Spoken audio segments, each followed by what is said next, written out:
Hello दोस्तों, स्वागत है आपका अपने यूट्यूब चैनल एग्जाम गुरु में। तो दोस्तों आज मैं आपको यहाँ पे इंडियन कोस्ट गार्ड से रिलेटेड आपको यहाँ पे प्रीवियस ईयर क्वेश्चन कराऊंगा। ठीक है, यहाँ पे मैंने 60 क्वेश्चन लिए हैं इंडियन कोस्ट गार्ड के। यहाँ पे पिछले साल का प्रीवियस ईयर का फुल प्रैक्टिस सेट कराऊंगा।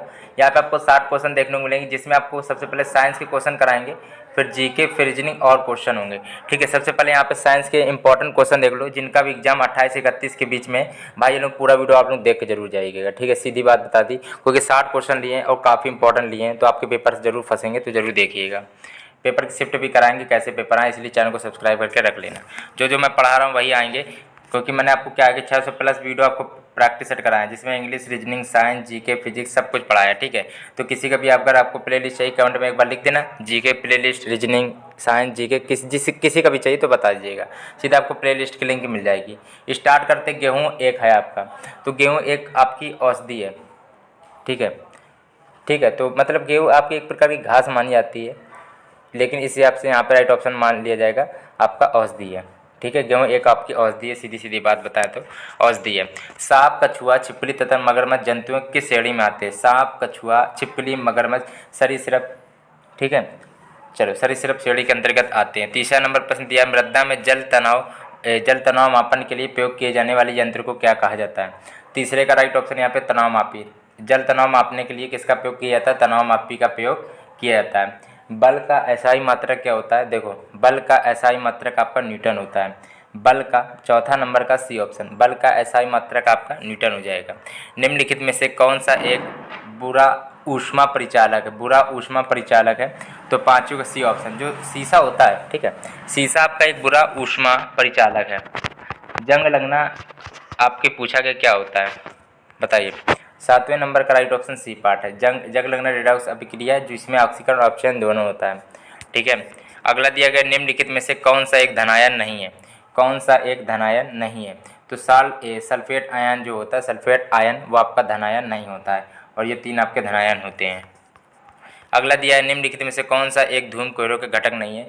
धूम कोयले का घटक नहीं है, तो क्लोरीन ऑक्साइड जो होता है वो आपका नहीं है। लिखा है आपका यहाँ पे, पहली काम करने वाली लेजर, मतलब कि यही है कि लेजर का आविष्कार किसने किया था? बताइए, ये आपको क्वेश्चन बता चुके हैं। चलिए, तो यहाँ पे सी ऑप्शन है। लेजर का आविष्कार किसने किया था? टी.एच. मेमन ने किया था। लेजर का आविष्कार टी.एच. मेमन ने किया था। निम्नलिखित में से कौन से अंग से पेसमेकर संबंधित है? पेसमेकर आपके हृदय से संबंधित है। पेसमेकर आपका हृदय से संबंधित है। 11वें के यहाँ पे सी ऑप्शन राइट ऑप्शन, दिल की धड़कन को नियंत्रित रखने के लिए पेसमेकर का प्रयोग किया जाता है। ठीक है, चलो, हीमोग्लोबिन का मुख्य घटक क्या होता है? हीमोग्लोबिन का मुख्य घटक क्या होता है? लाल रक्त कोशिकाएं, आरबीसी। ठीक है, निम्नलिखित में से किसकी कमी के कारण एनीमिया होता है? एनीमिया लोहे की कमी से होता है। लोहे मतलब Fe, या फिर आयरन भी ऑप्शन में आ सकता है, वो भी सही। लोहे की कमी से या आयरन की कमी से आपका एनीमिया रोग होता है। ठीक है, याद कर लेना। 13 का यहाँ पे बी ऑप्शन राइट ऑप्शन हो जाएगा। ठीक है, अगला प्रश्न है, चलो बात करते हैं अब। यहाँ पे 14 नंबर प्रश्न दिया गया है, हाइड्रोजन बम कौन सी क्रिया से संबंधित है? यहाँ पे जो क्वेश्चन है काफ़ी इंपॉर्टेंट है साइंस के, थोड़ा ध्यान से देखिएगा। ठीक है, जिनका भी एग्जाम 28 से 31 के बीच में, थोड़ा आप लोग ध्यान से करिएगा। लिखा है, हाइड्रोजन बम कौन सी क्रिया पे आधारित है? 14 नंबर का बी ऑप्शन, नाभिकीय संलयन पे। हाइड्रोजन बम आपका यहाँ पे लिखा है, हाइड्रोजन बम आपका नाभिकीय संलयन लिखा है, सही है, नाभिकीय संलयन सही है। लेकिन अगर परमाणु अगर लिख जाए परमाणु बम, आपको ट्रिक बताया था। ठीक है, तभी याद रहता है हमेशा। परमाणु बम में ड़ा लिख के आता है, ठीक है, तो आपका नाभिकीय विखंडन हो जाएगा। नाभिकीय विखंडन, विखंडन में भी ड़ा टाइप का आता है ऐसा, तो इसमें भी ऐसा आता है, इसलिए परमाणु बम नाभिकीय विखंडन और हाइड्रोजन बम नाभिकीय संलयन पर आधारित है। इस मेथड से आपको काफ़ी बार बता भी चुके हैं। ठीक है, इसलिए आप लोग याद रखिएगा। निम्नलिखित में से कौन सा तत्व प्रोटॉन कहा जा सकता है? ठीक है, 15 नंबर का राइट ऑप्शन बी पार्ट हो जाएगा, हाइड्रोजन प्रोटॉन कहा जा सकता है। एक लेंस की क्षमता 10 डायोप्टर दी गई है, इसकी फोकस दूरी पूछी गई। सब सेंटीमीटर में ज्ञात करना है, मतलब कि हो जाएगा पी बराबर हो जाएगा 100/f, ये सूत्र होता है। लेकिन अगर मीटर के लिए पूछता है तो पी बराबर 1/f होता है, जहाँ पी होता है लेंस की क्षमता का मात्रक, जिसका मात्रक होता है डायोप्टर। इसीलिए यहाँ पे 10 डायोप्टर दिया, अच्छी बात है। मतलब ये 10 बराबर हो जाएगा 100/f। फोकस दूरी पूछी गई थी, 10 दाम में 100, एफ यहाँ मान लो 1 हो गया होगा, 10 से काटा तो f गुणे 1 मतलब f बराबर 10 सेंटीमीटर। राइट ऑप्शन की बात है, तो यहाँ पे बी ऑप्शन राइट ऑप्शन आराम से हो जाएगा। बात सूत्र याद रखना, मीटर के अगर आंसर आपका मीटर में ज्ञात करना तो पी बराबर 1/f मीटर के लिए, नहीं तो P बराबर होता है 100/F सेंटीमीटर के लिए। अगला दिया गया एक वस्तु पर 100 न्यूटन का बल 5 मीटर पर सेकंड स्क्वायर का त्वरण उत्पन्न करता है तो वस्तु की सममिति होगी। ठीक है, 100 न्यूटन है, F दिया है, रुकना, F दिया है और ये त्वरण A दिया है। चलो ठीक है, तो F बराबर क्या होता है, ma होता है। ठीक है, तो F दिया 100 और ये m दिया है आपका, m कुछ नहीं दिया। ठीक है, वस्तु की सहनति और द्रव्यमान एक ही चीज़ होता है तो m पूछा गया। ये आपका 5 है, 5 दूनी 10, ठीक है, 20 आएगा, 20, 5 दूनी 10, 20×5 20 पंचे 100 होता है ना, इसलिए 20 किलोग्राम हो गया। और द्रव्यमान का मात्रा किलोग्राम होता है, इसलिए 20 किलोग्राम यहाँ पे सी ऑप्शन राइट ऑप्शन हो जाएगा। ठीक है, मैं लगभग क्या है कि कम से कम 23 या 24 मिनट में आपको 60 क्वेश्चन करा देता हूँ। चाहूँ तो आपको यही 35-40 मिनट में ख़त्म करूँ, जिससे आपको देखो आप लोगों को टाइम ज़्यादा बर्बाद हो जाएगा, इसलिए मैं आपको कम समय में ज़्यादा से ज़्यादा क्वेश्चन करा देता हूँ। ठीक है, तो भाई वीडियो को थोड़ा लाइक कर देना और पेपर के जैसे ही शिफ्ट होंगे तो आपको दिखाएंगे ये क्वेश्चन मैंने कराया था, वही क्वेश्चन देखो आए भी हैं। ठीक है, तो अभी देखो जितना भी टाइम मिल रहा है, 1-2 दिन का जितना भी समय मिला है, 600+ प्रैक्टिस सेट मैंने कराए हैं। जिन्होंने आधा देखा मेरे चैनल से उस लोगों को पूरा देख लेना। ठीक है, जितना भी बचा है वो सब देख के आप जाइएगा। ठीक है, पहले बता दे रहे हैं आपको, और शिफ्ट के क्वेश्चन आपको दिखाएंगे कि ये आए थे। स्थितिज ऊर्जा पूछी गई है, तो स्थितिज ऊर्जा बराबर होता है U बराबर mgh होता है। U बराबर m कितना दिया 100 और g कितना दिया 9.8 दिया है।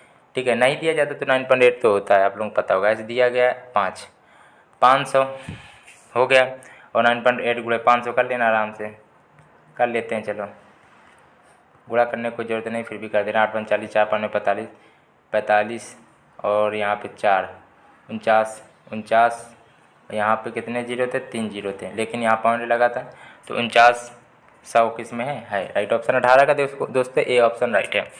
18 का ए ऑप्शन था और 17 का सी था और 16 का बी आया था, जहाँ तक 16 का बी आया था। ठीक है, हाँ ठीक है, 10 दामा 100 था। ठीक है, चलो 16 का आपका राइट ऑप्शन बी था, 17 का आपका सी है, 18 का आपका ए है। दुग्ध में कौन सा विटामिन नहीं होता है? भाई देखो, दुग्ध में विटामिन सी नहीं पाया जाता, क्योंकि विटामिन सी जो होता है वो खट्टे पदार्थों में पाया जाता है, जैसे कि आंवला, नींबू, ऐसी चीज़ों में पाया जाता है। और विटामिन सी क्या होता है, विटामिन सी से स्कर्वी रोग होता है। और अम्ल कौन सा होता है, एस्कॉर्बिक एसिड होता है, या एस्कॉर्बिक अम्ल एक ही चीज़ है, एस्कॉर्बिक अम्ल कहते हैं। और रोग इसके स्कर्वी रोग होता है। ये विटामिन सी खट्टे पदार्थों में पाया जाता है, इसलिए दूध में कैसे पाया जा सकता है, नहीं पाया जा सकता है। 19 का डी ऑप्शन। जो स्थायी चुंबक बनाने के लिए प्रयोग किया होता है, स्थायी चुंबक बनाने के लिए प्रयोग होता है स्टील का। अगला दिया पीलिया किस अंग को प्रभावित करता है? पीलिया वैसे यकृत को प्रभावित करता है, यकृत या लीवर कह सकते हो। ठीक है, विद्युत का सर्वोत्तम चालक धातु है। 22 नंबर प्रश्न का चांदी या फिर एजी कह सकते हो, विद्युत का सर्वोत्तम। ठीक है, और बेकिंग सोडा जो होता है उसका रासायनिक नाम क्या है? बेकिंग सोडा का रासायनिक नाम क्या है? तो वो सोडियम बाइकार्बोनेट है। 1 ओम के 10 प्रतिरोध समांतर क्रम में जोड़ दें तो तुल्य प्रतिरोध कितना होगा? 10 प्रतिरोध समांतर क्रम में कहा गया तो वही है 1/1 + 1/1 + डेट 1/10 तक आपको करना है। तो नीचे तो आपका 10 आएगा और ऊपर कितना आएगा आपका? ऊपर भी आपको कितना आ जाएगा? 1 जोड़ेंगे तो 1/10 आएगा, राइट ऑप्शन बी पार्ट है। ठीक है, क्योंकि इनका एलसीएम लोग 10 आएगा और सब में 1 आपका 1 ही रहेगा। तो ठीक है, कितना हो जाएगा? वह यही होगा मेरे हिसाब से 24 का बी ऑप्शन हो जाएगा, समांतर क्रम में जोड़ना था। ठीक है, बी ऑप्शन राइट। अगला दिया गया है, यहाँ पे दिया गया आपका ध्वनि तरंगे कौन सी हैं? ध्वनि तरंगे, ध्वनि में धा लगा है और अंधेर में धा लगा है। ऐसे ट्रिक बताया था। ध्वनि आपकी अंधेर होती है और प्रकाश अनुप्रस्थ होती है। और एक क्वेश्चन बनता है कभी कदार कि प्रकाश कण प्रकृति का होता है कि तरंग प्रकृति का? ठीक है, या फिर लिख क्या ए ऑप्शन में दिया जाएगा कण, बी ऑप्शन तरंग, या फिर ए बी। तो दोनों होता है, ए बी कह सकते हो, मतलब कि प्रकाश जो होता है कण और तरंग दोनों प्रकृति का होता है। चलो भाई अगला दिया गया है, ये क्वेश्चन आ जाएगा ना, कोई दिक्कत तो नहीं है। 1 ओम के 10 प्रतिरोध समांतर क्रम में। चलो मान लो 1/r बराबर 1/r1 + 1/r2, मान लो इतना है 1 + 1/1 + 1 10 तक है। ठीक है, तो नीचे एलसीएम लोगे 1 आएगा, ऊपर 1 10 बार जोड़ोगे तो 10 आएगा, मतलब 1/r बराबर आ जाएगा 10। तो r बराबर क्या ले सकते हो? 1/10, समझ गए? इसलिए चलो अगला देखते हैं। यहाँ पे अब बात करते हैं जीके के प्रश्न की।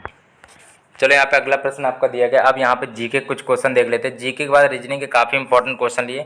आप लोग रीजनिंग 10 में स्कोर जरूर बताएगा कि आपके 10 में कितने बने। ठीक है, रीजनिंग के इंपॉर्टेंट क्वेश्चन लिए हैं। ठीक है, चलो जीके यहाँ पे जल्दी जल्दी देख लीजिए, और इंपॉर्टेंट जीके के भी क्वेश्चन है। ठीक है, जीके कहीं से भी आ सकती है, इसलिए जल्दी जल्दी करा दे रहे हैं। तंजौर के शिव मंदिर का निर्माण किसने कराया था?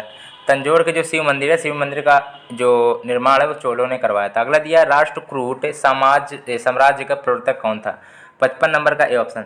दांती दुर्गा या डांडी कह सकते हो। अगला दिया गया, चोल राजाओं ने किस धर्म को संरक्षण प्रदान किया? 56 नंबर का राइट ऑप्शन होगा आपका यहाँ पे सी पार्ट, शैव धर्म। चोलों ने किस क्षेत्र पर शासन किया था? 57 का बी, तंजौर पे। पूर्वी चालुक्यों की राजधानी क्या थी? 58 नंबर का बी ऑप्शन वैगित है। मध्यकालीन युग में निर्मित लिंगराज मंदिर कहाँ पर स्थित है? लिंगराज मंदिर आपका कहाँ पर स्थित है? तो यहाँ पे आपका भुवनेश्वर में स्थित है लिंगराज मंदिर। अगला दिया गया 60 नंबर प्रश्न है, सूची फर्स्ट सेकंड को मिलाना है, दिए गए कूट की सहायता से सही उत्तर आपको बताना है। देखते हैं जरा, ऑप्शन आप लोग देख लो। चलो देख लिया, आप बताइए। विक्रम आपका क्या हो जाएगा? 57, ठीक है। शक संवत आपका 78 था, और हिजरी संवत आपका 622 ईस्वी, और फायान भारत कब आया था? 405 ईस्वी में, ठीक है। कोई दिक्कत तो होगी नहीं। फायान किसके शासनकाल में आया था बताइए? देखो, आया था चंद्रगुप्त सेकंड के, चंद्रगुप्त द्वितीय के काम में आया था और चंद्रगुप्त द्वितीय को विक्रमादित्य भी कहते हैं, ये चीज़ याद रखिएगा। फायान किसके शासनकाल में भारत आया था? चंद्रगुप्त द्वितीय या फिर कह सकते हैं विक्रमादित्य। और पूछा था हेन शाह किसके शासनकाल में आया था? तो हर्षवर्धन में। हेन में हाँ है, हर्षवर्धन में हाँ है, इस ट्रिक से पढ़ लेना, दिक्कत तो नहीं होगी। अब 3 2 1 4 था कहीं, देखो ये है। क्वेश्चन को एक बार देख लेना। भारत में शुद्ध सोने के सिक्के सबसे पहले किसने चलाए? शुद्ध सोने के सिक्के सबसे पहले किसने चलाए थे? तो कुषाण, ठीक है। अगला दिया गया, यादव शासकों की राजधानी थी। 62 नंबर प्रश्न दिया गया, डी ऑप्शन देवगिरी। तराइन का द्वितीय युद्ध देखो 1192 ईस्वी में हुआ था, वो पहला हुआ था 1191 ईस्वी में। और द्वितीय युद्ध किसने, मतलब किसके बीच हुआ था? पराजित किसने किसको किया था, ये भी पूछा गया। तो देखते हैं 4 ऑप्शन। मोहम्मद गौरी ने हरा दिया था पृथ्वीराज चौहान को, ठीक है। मोहम्मद गौरी ने पृथ्वीराज चौहान को हरा दिया था तराइन के द्वितीय युद्ध में, 1192 ईस्वी को हुआ था। मोहम्मद गौरी कहाँ का शासक था? बताइए जरा। 64 का राइट ऑप्शन होगा सी पार्ट, अफगानिस्तान का। अफगानिस्तान की राजधानी पूछता काबुल होती है, ठीक है। अगला दिया गया यहाँ पे क्वेश्चन आपका, निम्नलिखित में से कौन सा त्यौहार पैगंबर मोहम्मद के जन्मदिन पर मनाया जाता है? 65 नंबर का डी, ईद उल इराद। किसने भारत पर सबसे पहला आक्रमण किया था? इसके बाद रीजनिंग के क्वेश्चन है, आप लोग 10 में इसको जरूर बताइएगा, ठीक है। जरूर आप लोग करिएगा रीजनिंग के क्वेश्चन। किसने भारत पर सबसे पहला आक्रमण किया था? 66 नंबर प्रश्न है, तो बी ऑप्शन अरबी। पहला मुसलमान अरब जो आक्रमणकारी 712 ईस्वी में कौन था? बताइए। 64 नंबर दिया गया, इसका जो आपका राइट ऑप्शन सी पा, मोहम्मद बिन कासिम। गुलाम वंश का संस्थापक कौन था? गुलाम वंश का संस्थापक कौन था? तो आपका कुतुबुद्दीन ऐबक था। गुलाम वंश का संस्थापक आपका कुतुबुद्दीन ऐबक था। भारत में सूफी संप्रदाय के संस्थापक कौन थे? तो ख्वाजामुद्दीन चिश्ती। भारत में सूफी संप्रदाय के संस्थापक थे ख्वाजामुद्दीन चिश्ती, सी ऑप्शन आराम से राइट ऑप्शन है। रजिया सुल्तान किसकी बेटी थी? बताइए भाई। 71 नंबर प्रश्न है, राइट ऑप्शन होगा ए पार्ट, इल्तुतमिश की। तैमूर ने दिल्ली पर अधिकार कब किया था? तैमूर ने दिल्ली पर अधिकार कब प्राप्त कर लिया था? 72 का यहाँ पे बी ऑप्शन, 18 दिसंबर 1398 ईस्वी को। तैमूर के आक्रमण के समय दिल्ली का शासक कौन था? तैमूर के आक्रमण के समय दिल्ली का शासक कौन था? तो यहाँ पे सुल्तान महमूद था। तुगलक वंश की स्थापना किसने की थी? तुगलक वंश की स्थापना गाजी तुगलक ने की थी।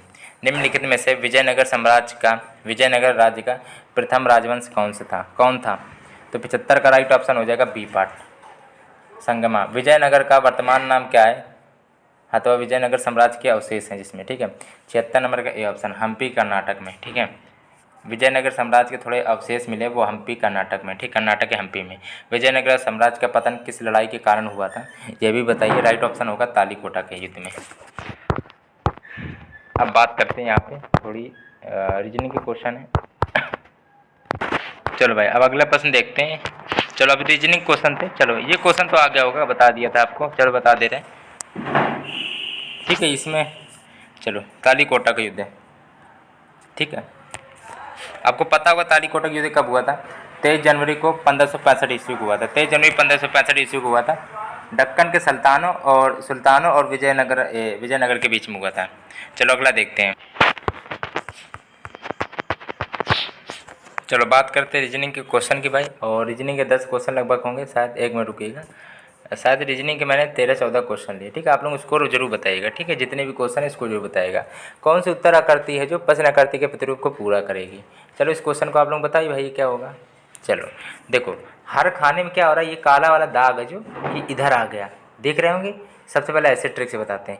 काला दाग इधर था, देख रहे होंगे। दूसरे में इधर था, तीसरे में इधर जाके गया। काला दाग अब इधर होगा, इधर साइड काला दाग होगा।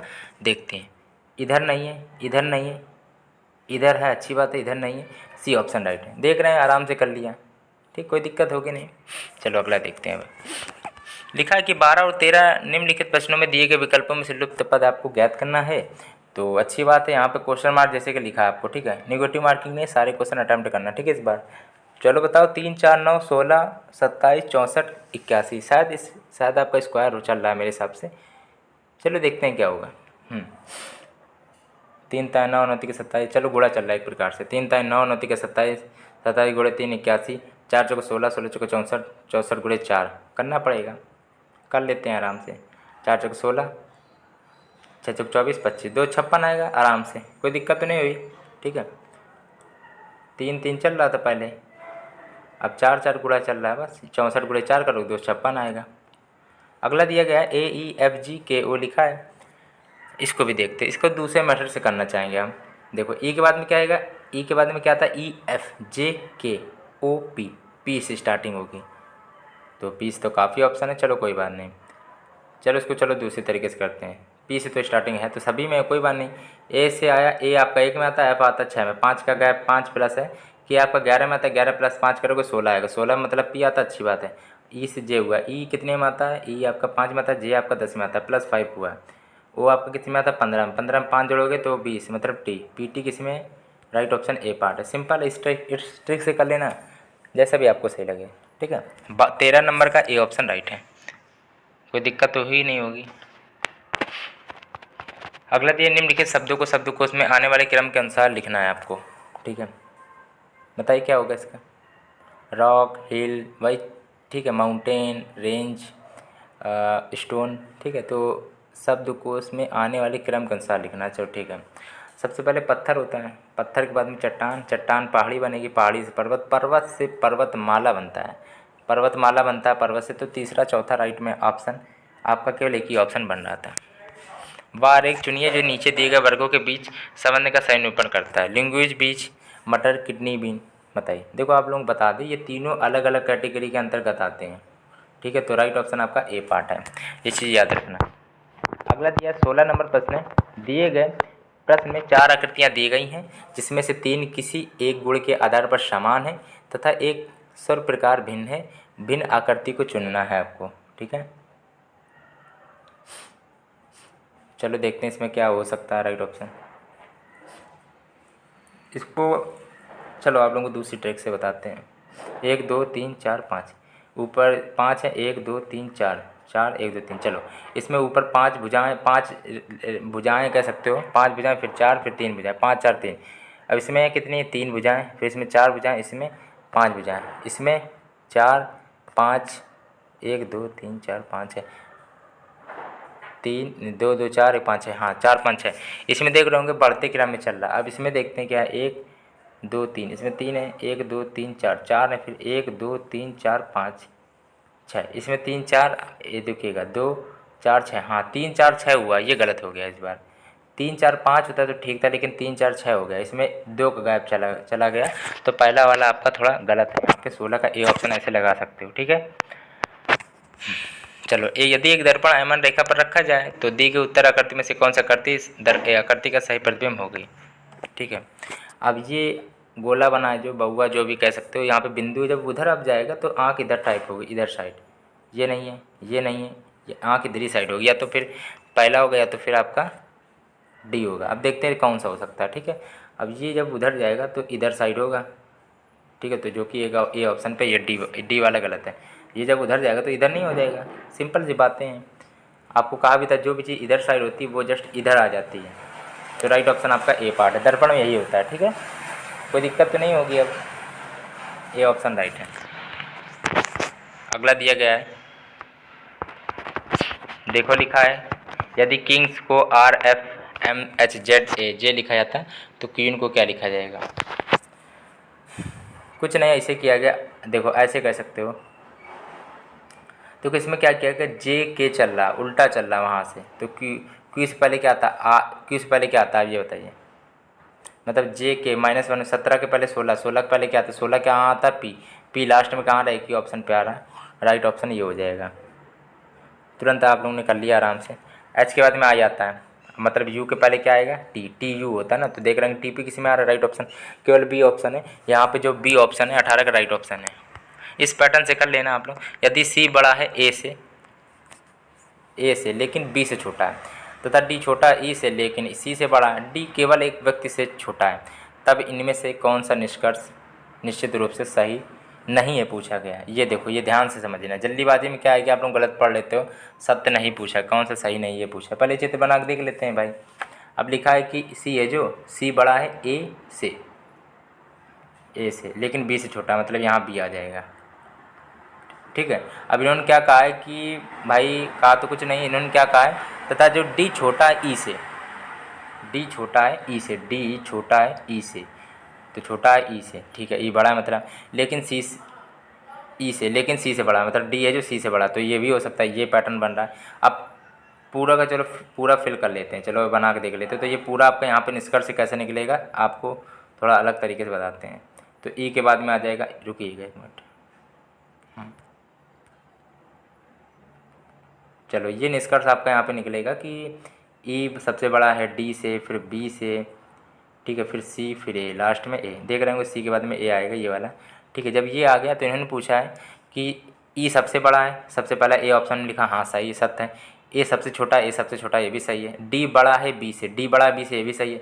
बी सबसे बड़ा है, तो बी कहाँ सबसे बड़ा हो जाएगा, ई बड़ा था सबसे बड़ा, बी नहीं था, ये गलत है। यही पूछा गया था, सत्य कौन सा नहीं, यही नहीं सत्य, डी ऑप्शन राइट है। आराम से क्वेश्चन को ध्यान से समझिएगा, लिखा क्या, सत्य नहीं है पूछा गया। ठीक है, ध्यान से करिएगा।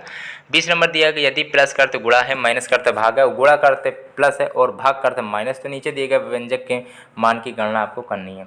20 नंबर में देखते हैं क्या होगा। सबसे पहले क्या है कि थोड़ा ये जो समीकरण है इसको थोड़ा चेंज कर लो, चिन्ह के हिसाब से रख लो। फिर वी बॉडमास रूल होता है, वो कहता है कि पहले भाग करो, फिर गुणा, फिर जोड़, फिर घटाना, ये रूल होता है आपका वी बॉडमास का। ठीक है, तो वो तो बात अलग है। सबसे पहले चिन्ह को बदल लेते हैं, 17 गुणे हो जाएगा 6 + 13 - 8। सबसे पहले भाग करना चाहिए, लेकिन भाग है नहीं तो गुणा कर लेते, 17 × 102। अब यहाँ पे 13 + -8, जो भी -8 था। ठीक है, अब 102 में 13 जोड़ोगे 115 आएगा, 115 में 8 घटाओगे 107 आना चाहिए। ठीक है, 107 आएगा, क्योंकि इसलिए प्लस किया था क्योंकि प्लस के बाद में माइनस होता है, 107 आएगा। ठीक है, 107 आ गया।